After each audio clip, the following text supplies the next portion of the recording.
Did you know that according to the National Council on Aging, the vast majority of elder abuse cases, nearly 60%, are perpetrated by family members? We're not just talking about physical harm or financial theft in the obvious sense. We're talking about something far more insidious, a slow, creeping poison of the mind that masquerades as love, a form of control so subtle you'll convince yourself you're the one who's crazy. In my line of work, we had a name for it: psychological warfare, a long con designed to break down a subject-yes reality until they all believe whatever you tell them. Today, the therapists call it gaslighting. I call it the oldest, most effective interrogation tactic in the book, and it's being deployed in living rooms and over holiday dinners across the country. I'm Arthur Hayes.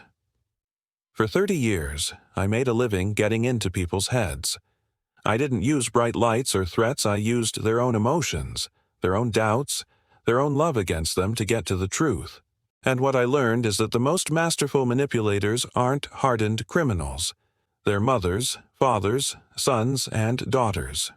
Why? Because the trust and love inherent in family is the perfect cover. It's the Trojan horse that lets the enemy right inside your walls. You're conditioned from birth to believe they have your best interests at heart. So when they start rewriting history, you don't see it as a lie. You see it as a misunderstanding. Your misunderstanding. Let me tell you about a case I consulted on. A family fighting over the patriarch's estate before he was even cold. The eldest son, Michael, was convinced his sister, Clara, was manipulating their elderly father. Every time Michael visited, his father would have a new, distorted memory of Michael's past failures. "Your son tells me you nearly bankrupted your business last year," he'd say. Or, "Clara mentioned you haven't been returning her calls, that you're shutting her out." Michael was baffled. These were twisted half-truths. He hadn't nearly gone bankrupt. He'd taken a calculated risk that paid off. He wasn't ignoring Clara. She was calling him 10 times a day. But his father's belief was absolute. Clara had spent months planting these seeds, carefully watering them with feigned concern. She wasn't just lying, she was methodically replacing his reality with one in which she was the dutiful child and Michael was the reckless, uncaring son. She was creating a case against him in the one court that mattered: their father's mind. This is the core of it. The psychological explanation is simple. It's about cognitive dissonance. The human mind hates holding two contradictory beliefs at once. My parent loves me, and my parent is deliberately hurting me cannot coexist comfortably. So, the mind finds a path of least resistance. It's far easier to believe I must be misremembering, or I'm too sensitive, or they're right, I'm the problem, than it is to accept the devastating truth that the person who is supposed to be your safe harbor is actually the storm.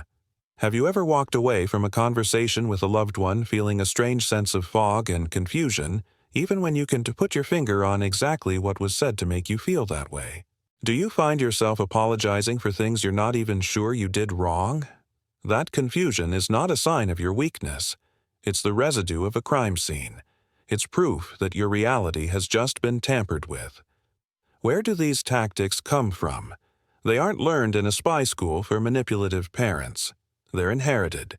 This brand of emotional control is a legacy, passed down from one generation to the next like a cursed family heirloom.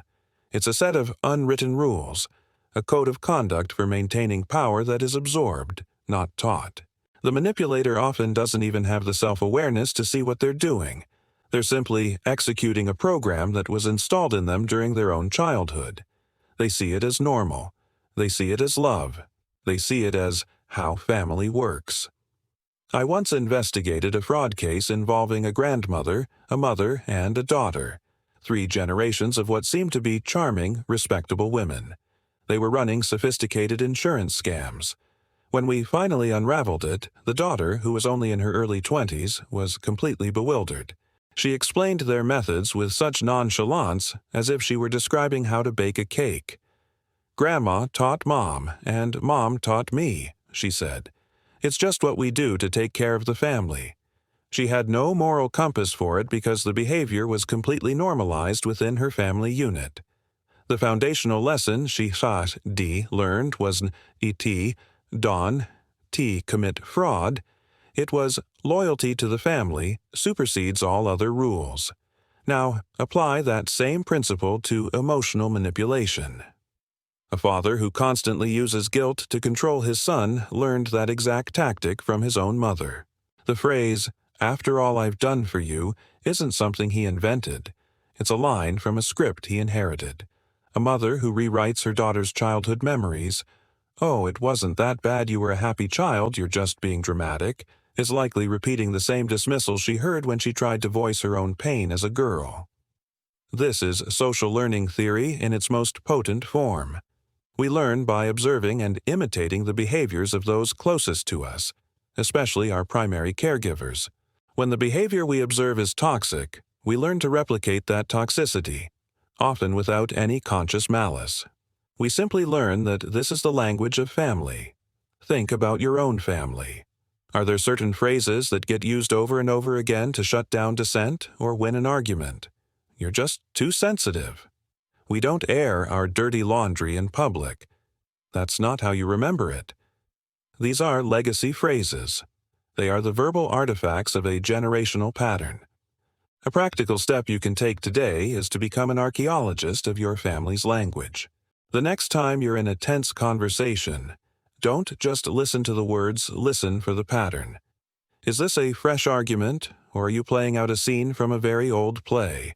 Have you heard this exact line, this exact tone, used on you, your siblings, or even by your grandparents? Recognizing the pattern is the first step to breaking it. It allows you to see the manipulation not as a personal attack, but as a faulty, inherited mechanism. You're not fighting your mother, you're fighting her mother's ghost. And that is a battle you can begin to win. Every manipulator has a toolkit, a set of preferred instruments they use to dismantle your reality. When you're dealing with family, these tools are sharpened over decades of practice. They know your weaknesses, your fears, and your deepest desires because they were there when they were formed. Let's not call them tactics. Let's call them what they are: weapons. And there are 4 that I've seen used with devastating precision time and time again. First is rewriting history. This is the cornerstone of gaslighting. It's making you doubt your own memory. I consulted on a case where a grown woman, let's call her Margaret, was suing her brother over their mother's will. The brother claimed their mother had always intended for him to get the house. He would say things to Margaret like, "Don't you remember? The night of your 30th birthday, Mom said it right at the dinner table. You were there." He described the tablecloth, the food, what she was wearing. The details were so vivid that Margaret started to believe him, to believe she'd somehow blocked out this crucial memory. But it never happened. He was creating a false memory, a counterfeit piece of evidence, and using his intimate knowledge of their shared past to make it feel authentic. It's a powerful interrogation technique because memory is fluid. It's not a recording, it's a reconstruction. A skilled manipulator can feed you details that act as scaffolding, and your own mind will build the rest of the lie for them. The second weapon is guilt as a leash. This is emotional blackmail, plain and simple. The unspoken contract is, if you don't do what I want, you are a bad, ungrateful child. Every gift comes with strings. Every act of service is logged in a ledger to be called in as a debt later. How can you think of moving to another city after I sacrificed my career to raise you? You're going on vacation? I hope it's nice. I'll just be here, all alone, but don't you worry about me. This language is designed to activate your sense of duty and compassion and turn it against you. A practical example of disarming this is to create a planned response. Instead of getting defensive, you can calmly and kindly say, "I can see you're upset, and I'm sorry you feel that way. But my decision isn't a reflection of how much I love you. You refuse to accept the premise that your independence is an act of betrayal." Third, we have financial control. This one is less subtle but incredibly effective. It can be as overt as a parent demanding access to their adult child as bank accounts or threatening to write them out of the will. But it's often disguised as help. Let me just co-sign on that car for you. You shouldn't waste your money on rent. Just move back home for a while. These offers feel like support, but they create a dynamic of dependency. The moment you push back or assert your own will, the financial support is threatened. Suddenly, you're not just fighting for your emotional freedom, you're fighting for your survival. Have you ever felt that a gift from a family member wasn't really a gift, but a down payment on your future compliance? That's the transaction they're counting on. Finally, there's health weaponization. This is the most cynical tool of all. It involves using a person's real or imagined health problems as a tool for control. It can be the parent who develops a mysterious, untreatable ailment every time their child plans a trip. Or it can be the adult child who constantly tells their aging parent, "You're getting forgetful, Mom. Are you sure you should be handling your own bills? Let me take care of that for you." They sow seeds of doubt about your competence, your memory, your very ability to function, all under the guise of loving concern. It's a power grab disguised as caregiving. The only defense is to insist on objective, third-party verification. Get that second medical opinion. Have a professional financial advisor look at your accounts.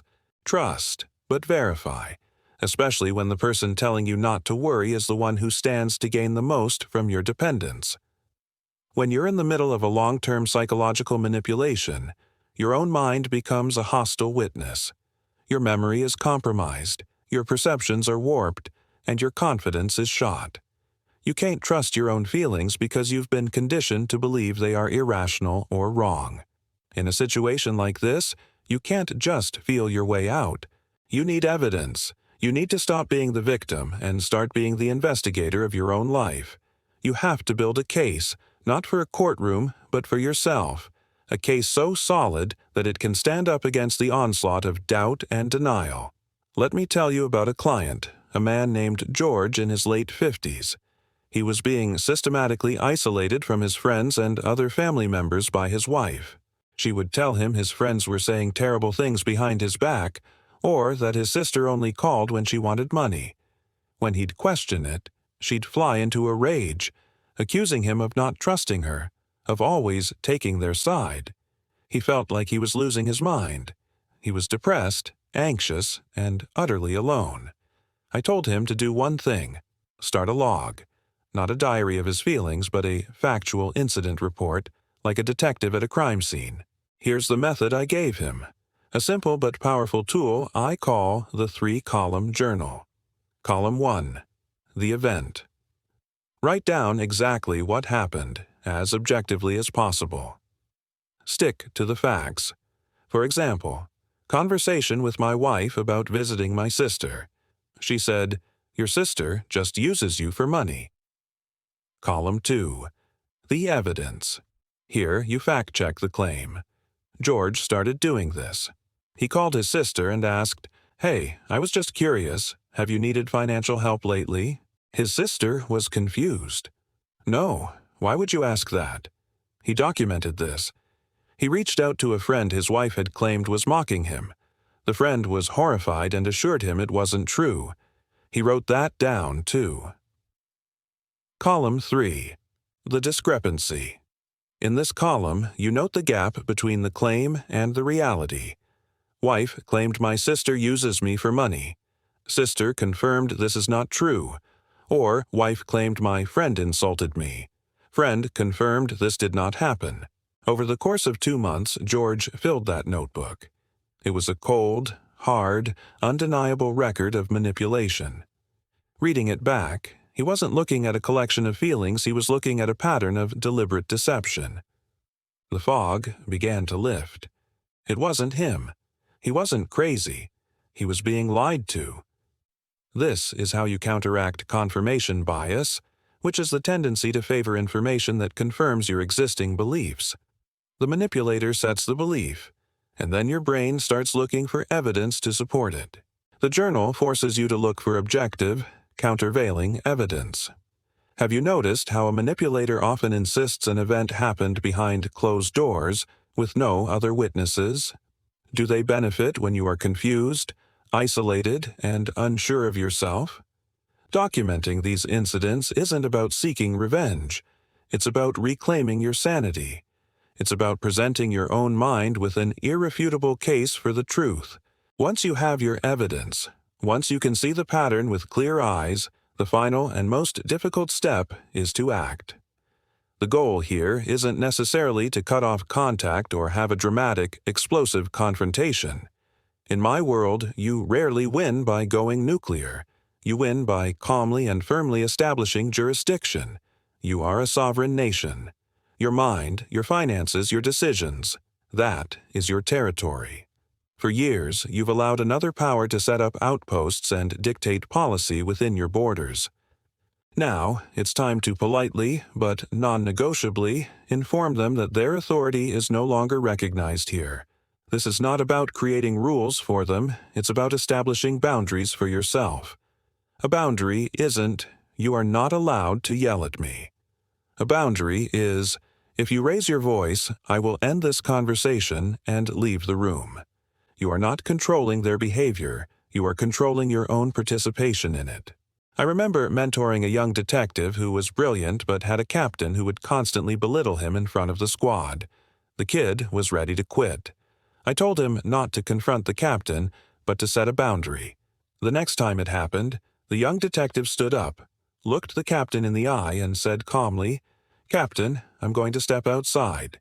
We can continue this discussion when you're ready to speak to me respectfully." He didn't yell. He didn't file a complaint. He simply withdrew his participation from the abuse. The captain was stunned into silence, and it never happened again. The kid took back his power without a fight. This is what breaking the cycle looks like in real life. It's using what we call the broken record technique. You decide on your boundary and you state it calmly. When they try to argue, manipulate, or guilt you, you don't engage with the bait. You simply repeat your boundary. "I understand you're upset, but I will not be discussing my finances with you. You might be right, but I am going to make my own decision on this. I'm sorry you feel that way, but if you continue to criticize my partner, I'm going to leave." You will be amazed at how effective it is. Manipulators rely on your emotional engagement. When you refuse to provide it, their tactics lose all power. Fundamentally, this comes down to a simple biological principle: the fight or flight response. A toxic family dynamic keeps you in a perpetual state of high alert. Your nervous system is constantly braced for the next attack, the next guilt trip, the next rewriting of reality. Setting and enforcing boundaries is how you tell your nervous system that the war is over. You are no longer in danger. You are taking control. Have you ever considered that the fear of their reaction, the yelling, the crying, the accusations, is the very thing that keeps you trapped? What if you decided that your own peace is more important than their approval? Breaking these cycles isn't an act of aggression. It's an act of profound self-preservation. You are not destroying your family, you are saving yourself. And in doing so, you might just give them a chance to learn a new, healthier way to relate to the strong, independent person you've become.